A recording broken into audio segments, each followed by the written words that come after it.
thinks you're feeling.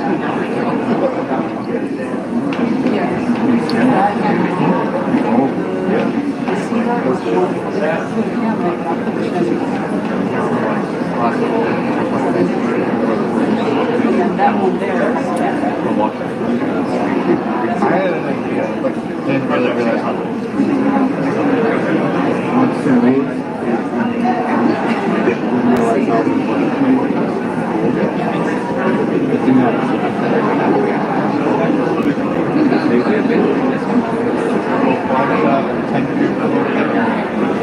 fighters like delayed. That freaked me out. I think you both got me like one page to warm yourself up. Yeah. I'm sure you're tired. This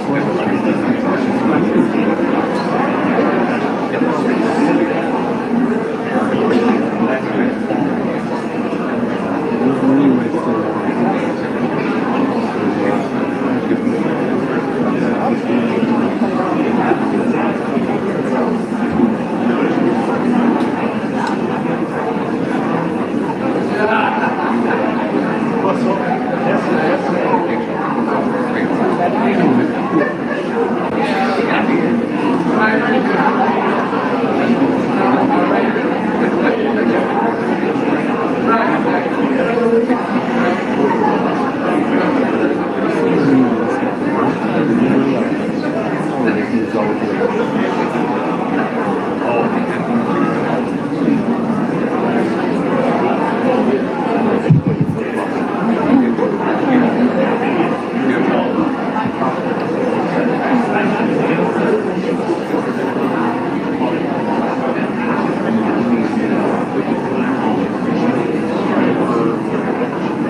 We're really excited for y'all to join us today, and we're happy to be able to make some really great announcements about making sure we've got great nurses in the state of Florida. So before we get into that, I would like to thank our Surgeon General of Florida, Joe Ladapo, for joining us. We also have Representatives Plakin, Smith, and Federhoff from the Florida House of Representatives. We have Dr. Georgia Lorenz, the President of Seminole State College, so thank you for hosting us. Sean Malsberger, President of Orlando Health South in Seminole County. Senior Chancellor Henry Mack, and I know I saw the Sheriff is with us, Dennis Lima, thank you so much. We're also joined here, as you can see, by many nursing students. So we're going to have Rhiann Champion come up and talk about some of the issues that we're working on here in the state of Florida and what they're doing at Seminole State and others. COVID kind of put this into really sharp relief, but in reality, there's been a need for nurses for quite some time. Florida has always projected to have shortages far into the future, and this is something that since I've been governor, we've put emphasis on and we've put resources behind. Once COVID hit, you started to have these situations where if you had a surge somewhere, hospitals would need more folks. They started hiring all these traveling nurses. I mean, honestly, those traveling nurses were making a killing doing this. There would actually be nurses that would be at a hospital and they would just keep working at the same hospital but just switch to work for the staffing company and end up making a lot more money. So the bottom line, though, is it showed that this is a really important field and a very high demand field. And so this is something that we take seriously. How could I not? My mother was a nurse for over 40 years, so trust me, we understand in my household how important. And so throughout all this, when COVID first hit, we were working to make sure we could strategically assist with personnel as we could. Obviously, the hospitals and the medical facilities were able to plan for future waves, and they were able to make those decisions, and we were supportive of them. But we also did more than any other state to protect the jobs of our nurses against mandates. And you had a situation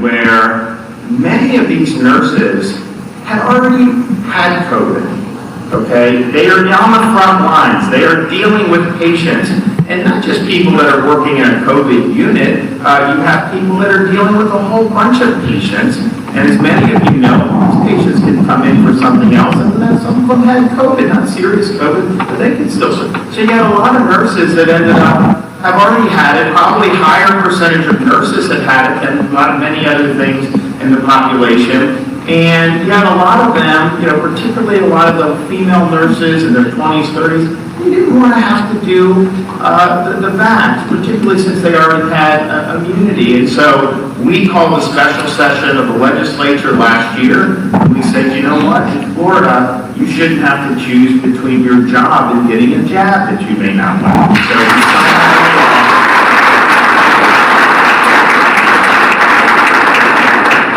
A lot of the states are engaged in litigation against CMS for their mandate, and Supreme Court ruled against us on that. But the state of Florida has not surveyed any hospitals. We are not going to be involved in enforcing any CMS mandate that's going to result in people losing their jobs. And so the end result in Florida is you just sign the form, seek the protections that the laws provided, and you are going to be okay. But here's how ridiculous it got. There were some states that were forcing COVID vax on nurses. And so some of them left their jobs because they didn't want to do it. But then you all of a sudden had surges for whatever reason, and the hospitals were shorthanded. So in some states, you actually had a situation where if you had recovered from COVID but were not vaxxed and were perfectly healthy, you are not allowed to work. But if you were vaxxed and currently had COVID, they were bringing you back in to work when you were actually COVID positive, just because you had taken the vax. I'm sorry, that is a religion. That is not evidence-based medicine, and it's wrong.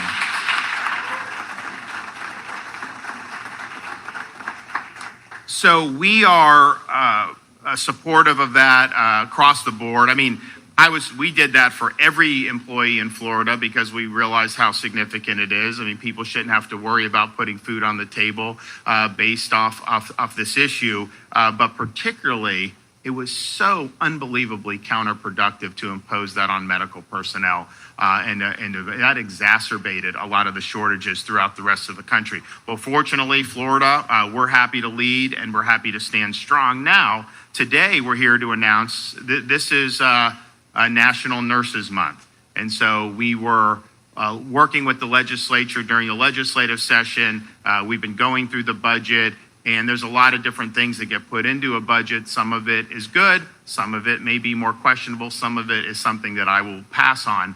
But we really were pleased to see a lot of support for expanding the footprint of nurses here in the state of Florida. And so today we're going to be able to say that in the budget, we're going to have, just with two really significant programs, an additional $125 million of support. And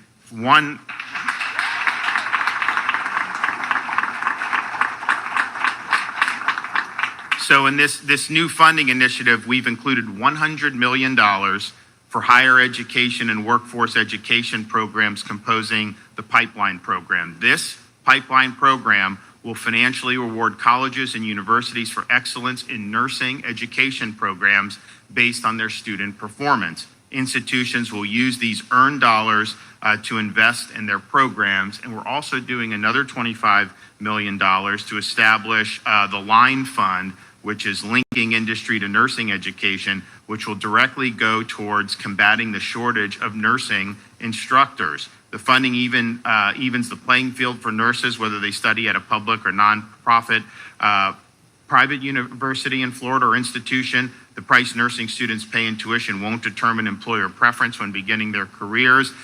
These funds will actually be matched dollar for dollar by healthcare providers. And so we already have a huge amount of interest in this program. So the $25 million, that is going to go very quickly because it's important that these hospitals and these health systems see the ability to expand their workforce. And if they put in $1, we invest $1, and everybody wins. And so we're really excited about that. We also have a lot of other great things in the budget. You'll see when the budget comes out, when we sign the budget, there's going to be a significant amount of money to expand some of the infrastructure at both with our school districts, with our state colleges, and with our universities. And I think those are going to be really historic and significant investments. We also have a recurring program that has student loan reimbursements and scholarships for nurses, which is something that we're very supportive of. We also have various programs at different state colleges that we want to continue to support. Some will be new programs. Others will be with things like the Department of Veterans Affairs, making sure that we have salary and recruitment incentives for nurses employed by the department there, because these are very significant patients, and we want to make sure we're doing right by them. And yes, we have even more reimbursement and loan repayment programs sprinkled throughout the budget. So all in all, I think we're putting our money where our mouth is. There would be a need for this anyways, but especially when a state is growing. And, look, I'm not asking for people to move to Florida. Like some people, oh, please come to my state. Honestly, I like the people we have here. I think we're doing fine. And I'm not saying we're gonna, and so it is what it is. But the fact of the matter is it's a free country and people can pick and choose. And over the last 2 years especially, you've seen people vote with their feet and leave states that were poorly governed, states that had arbitrary and draconian COVID lockdown policies, states that were not supporting law enforcement and saw massive increases in criminal activity and a reduction in public safety. You've seen different approaches to education where we made sure our kids were in school 5 days a week. Other places locked kids out of school for over a year. It's interesting, even Harvard came out and did a study, and they said the states that locked the kids out of school, they saw a widening of the achievement gap, like rich, poor, black, white. they saw it get worse. In Florida, there was no change for the worse because we had kids in school. So you saw a bunch of reasons, and then people do vote with their feet. So that's just the reality. It's a free country. People say, could you do like an immigration program for Florida for other people? And you're not allowed to do that under the Constitution. If I could, maybe we would. I mean, who knows? So, but the bottom line is we have to look at the fact that the state is the place to be. People like it.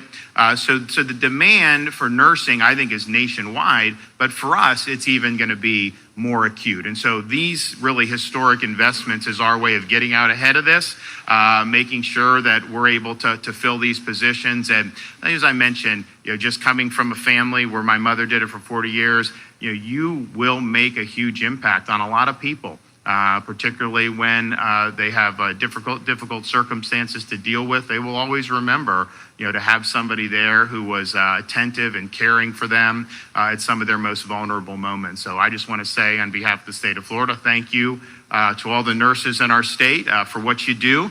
We really appreciate it, and we know how important it is. And so I would like to bring up some other folks here to be able to offer a few words of wisdom. I think we're going to have somebody that really at this day doesn't really anymore need an introduction, the Surgeon General of the state of Florida, Dr. Joseph Ladapo. Come on.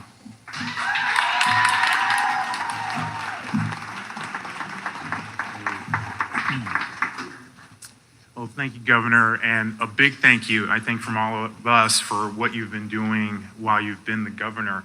The governor mentioned, and seriously, I really strongly feel that, the governor mentioned some of those states that decided to part ways with nurses that opted out of the COVID-19 vaccines, but then quickly asked nurses that were vaccinated and were testing positive, along with doctors, to come back into the hospital. And I came from one of those states in California. I remember reading the LA Times story about this change when it happened. And it really demonstrates just the absurdity, the degree of absurdity that we have learned to somehow deal with and make it through over the past 2 years. And it's wonderful that Florida didn't do that. It also demonstrates respect for nurses and respect for other healthcare professionals. I mean, it's incredibly disrespectful of people. Basically, it disregards them when you see that they've been providing heroic service as nurses have done well before the pandemic and continue to do today, and then just dismiss them because of a personal decision that they may have choose not to do for a variety of reasons. So it is an important thing to just note and acknowledge, and I personally, and I know many of you too, appreciate that Florida fortunately never went down that path of disregard for human beings and lunacy, because it doesn't make sense. It also happens to be crazy to do that. So, I'm practiced internal medicine, hospital medicine, and, I was a medical student. I started medical school in the year 2000. I started in Boston. And I remember, there would be, when I was a medical student, I've been learning from nurses from the beginning, so from the time I was a medical student, yeah, totally, thank you. Yeah, no, I'm applauding for you guys, because I really do. I've always appreciated nurses. And I remember when I was a medical student, and there'd be simple stuff, that I just, you guys know the med students, they have no idea what they're doing. And, the nurse would say, oh, do this there, or move this there, or no, you should do this. And I'm like, oh, thank you. So, I learned, and when I became resident and a professional, and really nurses are my colleagues at that point and partners, I really appreciated how the partnership. So nurses, honestly, they're a special breed of people. I mean, you've got humans and then you've got nurses. And nurses they're super people. I mean, they are incredible in terms of their energy and work ethic. They are fearless. They are committed and devoted at an unbelievable level to the welfare of their patients. And they're just, they create circumstances and outcomes for their patients that only that breed of people could do, only nurses could do.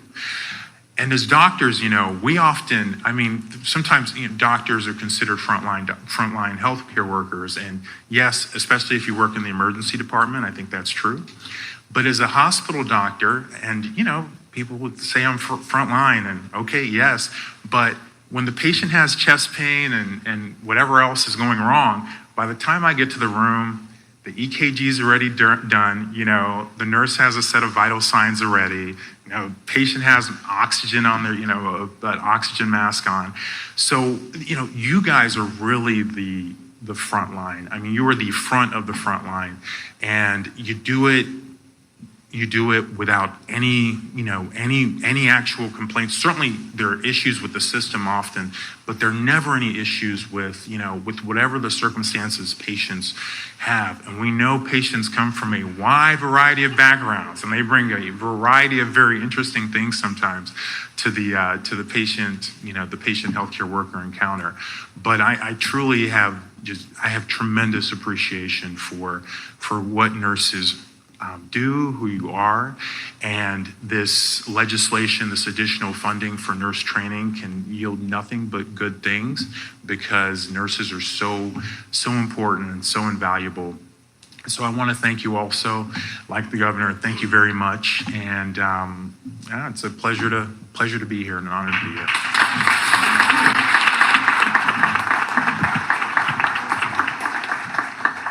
Well, thanks, Joe. You're doing a great job. Unfortunately, over the last couple of years, I think a lot of Americans, understandably, have viewed people involved in public health as really a menace to their freedoms.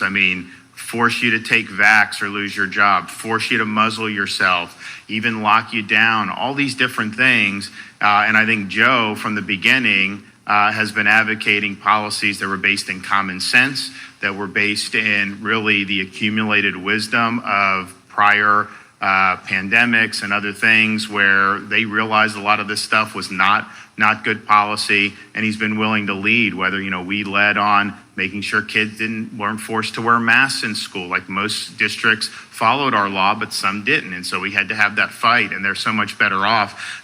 How are you going to teach a kid to read and enunciate when they're covered in this mask for 8 hours a day? Joe was willing to come up and say that, and the kids are better off for it. Same thing with making sure that you had protections for your job based on this. And you had a lot of these public health authorities rejecting core scientific principles like immunity through prior infection. I think the CDC, it took them, a year and a half to even acknowledge that there was protection for people. They're still wavering on it. And so that's like, that is not confidence inspiring. And so I think time and time again, we've seen a lot of these institutions and a lot of the people that, and first of all, you kind of have to say this garbage, otherwise you ain't going to get booked on CNN. That's just the way it works.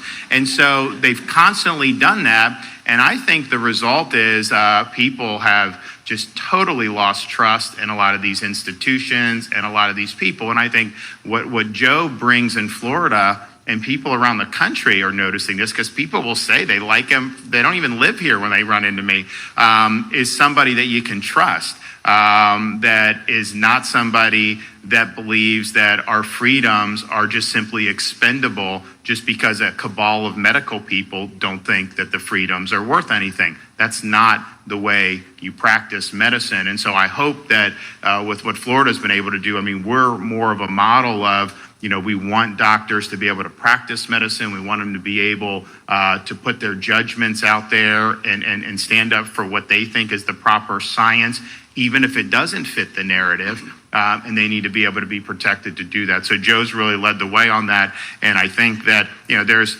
different people, parents have flocked to Florida because of the schools open and the no mask and not forcing the students to be vaxxed. But I think you're going to see more and more physicians come to Florida because they understand that this is a great place to practice medicine with people like Joe at the helm. Okay, Sean Molsberger, you're up. Okay.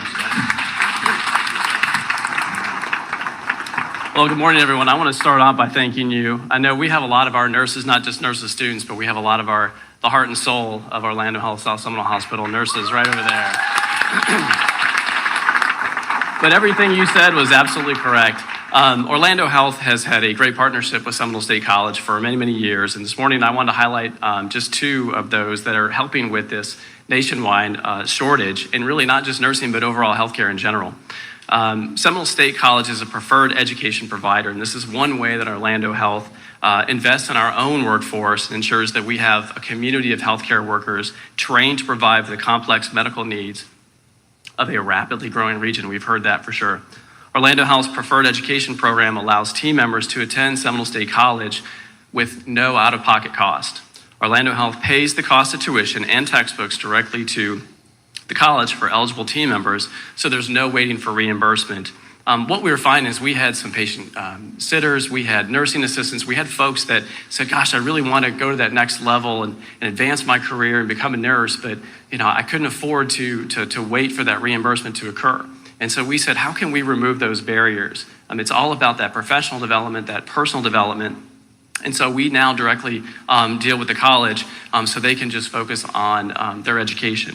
And it has removed quite a few barriers. The team members may pursue an associate degree, bachelor's degree, technical certificate in nursing, diagnostic medical, sonography, respiratory care, emergency medical technology, food services, and then many other programs. Flexible online courses allow the members to successfully balance their careers, personal lives, and education at a pace that works for them. The second partnership, which is really, really cool, which began earlier this year, and again, how do we work differently and creatively to help with the shortage? It's a unique opportunity for nursing students here at Seminole State College to enhance their experience during their senior semester for clinicals. These nursing students get hands-on experience through Orlando Health South Seminole Hospital's dedicated education unit. We use a lot of acronyms in healthcare. It's the DEU. Last week, we celebrated the first graduating class, and we welcome students for the summer semester as well. Their first clinical day is tomorrow. Thanks to Sharon Gustafson, who I know is here, our manager of clinical learning. This was her baby. She has an enormous amount of passion around this program. And then a special thanks to Nancy Gasper, Dean of Nursing here at Seminole State College. Been an amazing partner. And what's been really, really cool is to watch these students come and get to work alongside of folks that have been in the field for 5, 10, 15, sometimes 25, 30 years that have been through an enormous amount in their careers. And it helps them gain their experience so much quicker. So when they hit the floors as a nurse that first time, they're ready to go and take care of our patients. It's one thing to hear it from me, but it's much better to hear from a recent graduate of Seminole State College and a graduate of our first cohort from the DEU, as well as, I like to say this, a future Orlando Health team member who she will start with us in July. Thank you, Doug. Okay. Well, introduce yourself.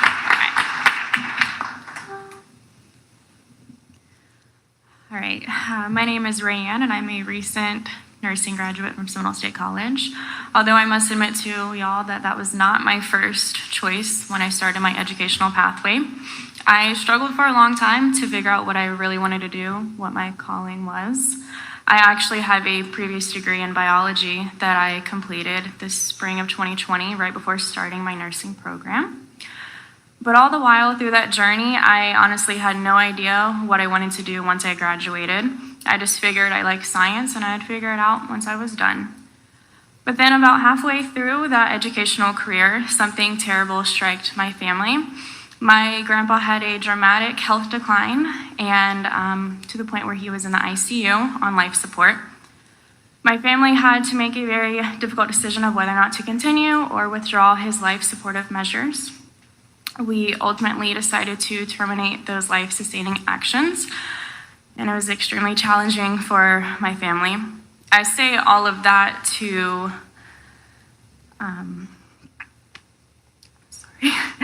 to better explain why I chose the nursing profession. The nurses I came in contact with were some of the most caring and empathetic individuals. They were always at the bedside, willing to answer any questions I had, all while taking care of my grandpa in his final days. The sense of responsibility that my relatives had to make this decision was made less stressful due to the amazing nursing staff that was present. Being around that type of compassionate care was what motivated me to pursue nursing. I wanted to make a positive impact on people's lives and be there for someone in their time of need. And I can honestly say that throughout my nursing educational career at Seminole State, I have done just that. I was there when my patient gave birth to her first child. I was there when my rapid response was called on a patient when her O2 stats suddenly dropped. And I was there to provide post-mortem care on a patient that had just passed away. As a new nursing graduate, I can't wait to continue growing and impacting my patients. I am so proud to be a part of this wonderful line of work and of course be a part of Orlando Health Organization. I just hope that society can fully recognize the vital role that we as nurses play in the healthcare system and listen when we advocate for a better working environment. With the shortage we have now, it is a perfect time to invest in our state's nursing programs. That is why this $125 million nursing force funding that the governor has just announced is a pivotal step in highlighting the importance of our nurses. It signifies a relentless dedication to attract and retain the skillful, authentic individuals we need to keep pushing the nursing profession forward. So I thank you, Governor, for a wonderful funding opportunity, and I thank you all for listening to my story. May we continue to always care for our nurses. Great job. Good job.